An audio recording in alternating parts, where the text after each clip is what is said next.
había pedido que me permitieran hablar a manera de constancia al terminar la votación. El presidente de la República inicialmente propuso un referendo, cambió una norma que existía para el referendo, que no podía coincidir con otra elección, y era una norma que tenía toda la razón de ser, porque la Constitución del 91 buscaba que el elector se concentrara en el tema del referendo y que no llegara a la mesa electoral a votar, por ejemplo, por su alcalde y de paso, sin haber estudiado, votar el referendo.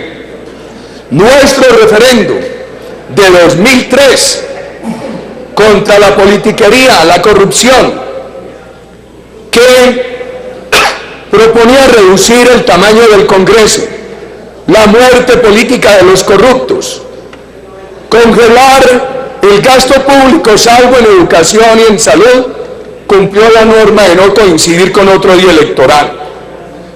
El referendo exigía varias preguntas, una por tema. El presidente vio difícil remover esa restricción. Bajar el umbral del referendo era imposible sin reformar la Constitución, porque el referendo trae el umbral del 25% en la norma constitucional. En cambio, bajarlo en el plebiscito era menos difícil porque estaba fijado en la ley estatutaria. Por esto, en algún momento, el presidente que había propuesto el referendo dijo que se suicidaba políticamente y que entonces acudiría al plebiscito. El plebiscito tiene una sola pregunta. Si a los colombianos les preguntan ¿quieren el diálogo?, el 100% dice sí. ¿Cuántas veces lo buscó el gobierno nuestro? Pero con lo que se llamaron los requisitos inmodificables, las condiciones inamovibles. Pero no le dieron la oportunidad a los colombianos de decir quiero el diálogo, pero no quiero este acuerdo de justicia que sustituye la Constitución. Le bajaron al plebiscito el umbral del 50 al 13%. ¿Saben ustedes cuántos colombianos votaron favorablemente el plebiscito de 1959? 4.169.000 colombianos aproximadamente. Plebiscito de 1957, con 14 millones de habitantes.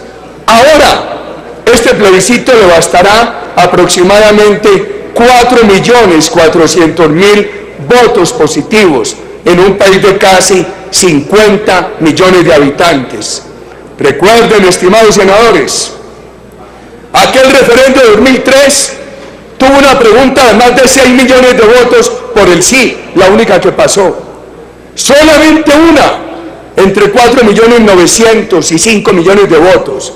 Las otras 14, cercanas a 6 millones de votos, y no pasaron, entre otras cosas porque el Consejo Electoral no descargó las cédulas de los muertos, no descargó las cédulas 700.000 que estaban expedidas pero no repartidas, y 42.000 de los militares que no podían votar.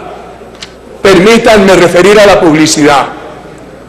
Mis compañeros del Centro Democrático le presentaron a este Senado, y este Senado lo aprobó, que pudiera haber publicidad oficial por el sí y por el no. Cuando pasó a la Cámara, por presión del gobierno, se negó la publicidad oficial. Eso equivale a que no hay publicidad por el no, pero el gobierno pone todo el aparato de su poder en publicidad por el sí. Convocan en Villavicencio a una feria de empleo, el SENA de una caja de compensación, van 4.000 desempleados y les dicen que tienen que votar por el sí. Entregan una casa y le dicen a quien recibe las llaves que debe votar por el sí. El presidente de la República le expresa a los gobernadores que no le paren bolas, son sus palabras, lo cito textualmente, a las advertencias del procurador, a los empleados públicos los coaccionan. Entonces aquí estamos, ante el hecho de que negaron la publicidad por el no y de manera tramposa se adelanta toda la publicidad por el sí. Se ha dicho que las cárceles no resocializan. Ese es un tema bastante controvertido a lo largo de la historia de la humanidad. Una crisis carcelaria no lo hace.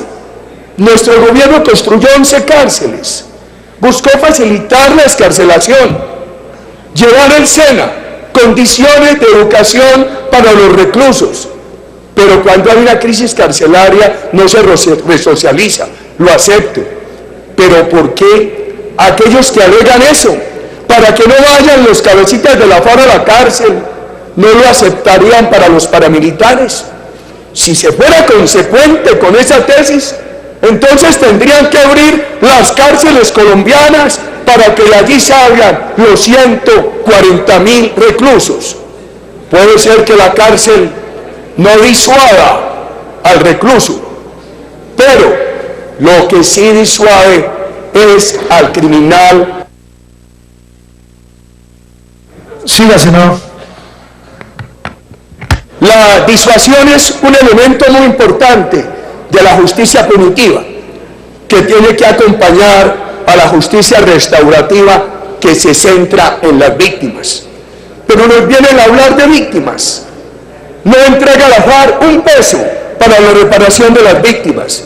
Y además se abren todas estas avenidas para evitar que se cumpla con el derecho a la no repetición de la violencia. Además de no disuadir aquí, hay algo muy grave. Si ustedes leen el artículo 38, el artículo 39 del Acuerdo de Justicia, se elogia delitos. El delito político, por parte de muchos de sus autores, ha sido, óigase bien, un elogio a los revolucionarios. Tiene muchas acepciones, también ha sido un elogio a los revolucionarios. Y aquí se dice que todo lo que se haya hecho para financiar la actividad de la FARC es delito político. Entonces se elogia la extorsión, se autoriza a que se siga extorsionando, se elogia el narcotráfico, se autoriza a que se siga con el narcotráfico. En España hay un debate muy importante, señor presidente, porque muchos países democráticos en el mundo prohíben la elegibilidad política de responsables de delitos atroces. España la ha diferido a los jueces. Otegi, preso muchos años en el País Vasco por su participación en ETA, ahora está reclamando la elegibilidad.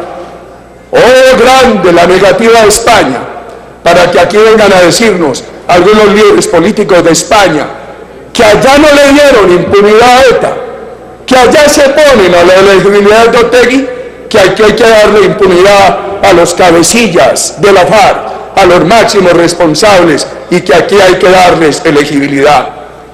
Haremos en estos días el debate para decir si la oposición colombiana ha tenido garantías o no.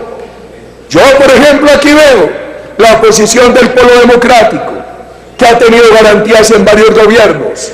Nosotros tenemos hoy la garantía de dirigir nuestra palabra desde esta curul.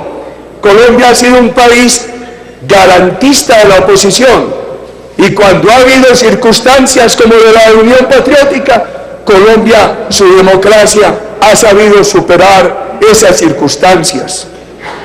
Aquí se negaron garantías, señor presidente. Aquí se eliminó la garantía del voto en blanco. La abstención es una garantía democrática. Es garantía mientras sea eficaz, competitiva. Aquí la abstención dejó de ser competitiva.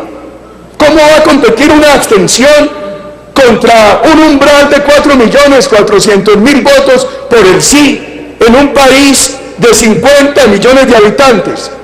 Quiero recordar, porque a mí me toca responder por 8 años de gobierno y por mi larga carrera pública, que ese referéndum de 2003 tuvo todas las garantías para el voto en blanco y para la abstención. Recuerden los programas de televisión de los maestros llamando a los colombianos a abstenerse. ¿Qué que es la primera vez que se consulta un proceso de paz. Yo sí quiero decirle respetuosamente que lo que nosotros hicimos, que fue un sometimiento atípico a la justicia, creímos que al no negociar la agenda nacional que no se negoció, al no permitir que se quedaran sin cárcel los máximos responsables, al no cambiar las reglas de elegibilidad política, al exigir que para ser beneficiarios de esa ley tendrían que entregar el dinero inicialmente ilícito y por modulación de la Corte Constitucional lícito, pensamos que estábamos ante una desmovilización que correspondía a un sometimiento atípico a la justicia y no ante una negociación de la Constitución y de las leyes que requería consulta con el pueblo. Y debo recordarle a ustedes, senadores, y espero que estas palabras a ninguno de ustedes le infiera un irrespeto. Quiero recordarle a ustedes que aquí propusimos que la reclusión a los máximos cabecillas se pudiera dar en granjas agrícolas, si se consideraba la inconducencia a la disuasión y a la resocialización y al ejemplo de la crisis carcelaria. Han preguntado qué pensamos nosotros de las consecuencias del sí y de las consecuencias del no. Me voy a detener, señor presidente, con su venia para responder esta pregunta. Si gana el no, yo he dicho, leyendo estos acuerdos graves que no van a generar paz sino ejemplo de más violencia, debe ser la gran preocupación, la primera, votar por el no. Y si gana el no, ¿qué proponemos nosotros? Nosotros no estamos en contra de la paz, la Constitución no lo permite. La pregunta no puede ser si queremos o no la paz, ni incluir la palabra paz, eso no está en discusión. Nosotros estamos en desacuerdo con estos contenidos. Si gana el no, ¿por qué no pedir que el presidente de la República siga ejerciendo la facultad que se le mantiene incólume, que no está en juego, de negociar para reorientar los acuerdos? Denle una garantía al país, que la FARC se concentre en sitios sin riesgos, sin minería ilegal, sin narcotráfico, sin extorsión, que no sean corredores de frontera, que cumplan con el cese integral al crimen, porque no han cesado ni el narcotráfico ni la extorsión. Dele garantías a los de La Habana y a los de aquí, que los que en esas zonas cumplan, con ellos se puede empezar un proceso social. Nosotros no nos oponemos a eso. Si gana el no, ¿por qué no acelerar por la vía del Congreso el alivio judicial a las Fuerzas Armadas de Colombia, como lo han propuesto mis compañeros Alfredo Rangel y Paloma Valencia? Y entonces me dicen, pero si la FARC y el presidente de la República no aceptan, hombre, razones hay para insistir ante ellos. Nosotros le hemos demostrado al país que no tenemos más armas que la palabra y caminar por las calles de Colombia. Y me preguntan mucho, ¿y qué pasa si gana el sí? Mire, qué tema tan difícil para nosotros. Seguiríamos en la batalla de construir una barrera para que la agenda de la FARC, que ha sido plenamente aceptada por el gobierno, el castrochavismo en la economía y en la democracia, no siga haciendo curso en este país, y haríamos una pedagogía para el 2018. La implementación, la constituyente, que acaba de hablar aquí el señor ministro del Interior. Yo le decía ahora a algunos de ustedes de la Unidad Nacional, nos invitan a un acuerdo nacional para implementar, pero es que la implementación es a los acuerdos de La Habana lo que el reglamento es a la ley. El reglamento no puede exceder ni violar la ley que reglamenta. ¿Creerán ustedes que algunos de los elementos esenciales de este acuerdo de La Habana se pueden reformar en una implementación? Nosotros creemos que no, estimados senadores. Aquí estamos ante una democracia amarrada. Durante muchos años, Colombia no va a tener más agenda electoral que desarrollar lo que se ha acordado en La Habana. Y mucho se ha dicho aquí sobre los acuerdos de Ginebra. Quiero solamente dar un argumento. La FARC nunca los cumplió. Secuestraron personas que iban en vehículos protegidos de Naciones Unidas. Secuestraron aviones comerciales. Utilizaron a ciudadanos con explosivos. Cometieron toda clase de violaciones a los acuerdos de Ginebra. Y el gobierno los premia. Y les dice, frente a una ilegalidad bastante sustentada, que los va a utilizar para elevarlo de La Habana a norma constitucional inmodificable. A quienes los violaron, asesinando a los civiles, procediendo contra personas y contra vehículos protegidos, les dan el premio de elevar su acuerdo, que es la claudicación de la democracia, al nivel constitucional. Se habla del cese de la confrontación hoy. ¿Por qué seguimos hablando de confrontación? Al actual presidente le pareció muy bien para las elecciones del 2010 hablar de seguridad. Después la trató desdeñosamente como guerra. Y ponen a las Fuerzas Armadas en el mismo nivel del terrorismo. Y entonces dicen que cerceó la confrontación. Los unos delinquían. Las Fuerzas Armadas garantizaban la ley, la protección de los ciudadanos. ¿Qué va a pasar con el narcotráfico? Con los ciudadanos de Arauca, que les llega la FARC y les dice, paguen esta extorsión, la ley de la FARC. Y entonces la FARC, ellos contestan, es que ustedes han negociado en La Habana. Y la FARC de Arauca replica, eso lo han hecho los de La Habana, pero los de Arauca estamos en nuestro cuento. ¿Qué va a pasar con los de la FARC, que hoy delinquen, con los brazaletes del M-19, del ELN? El plebiscito, el dinero. Señor presidente, voy a terminar, esto ya es muy corto. A nosotros nos preocupa un plebiscito armado. El comandante del ejército ha dicho que la concentración empezará después del plebiscito y también la entrega de armas. Entonces yo pregunto, ¿nos toca asistir a un plebiscito con armas y con concentración? Y sin concentración, grave.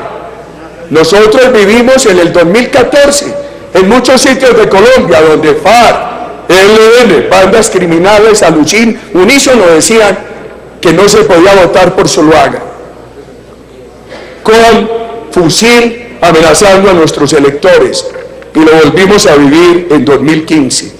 Ahora un plebiscito con armas y sin concentración. Todos le decimos sí a la paz, pero muchos creemos que este acuerdo es una condena a Colombia para que se reproduzca la violencia y para que el país vaya entrando en el sendero de la agenda castrochavista que tanto daño le ha hecho a Venezuela y que está hábil y sutilmente acogida por el gobierno en este acuerdo.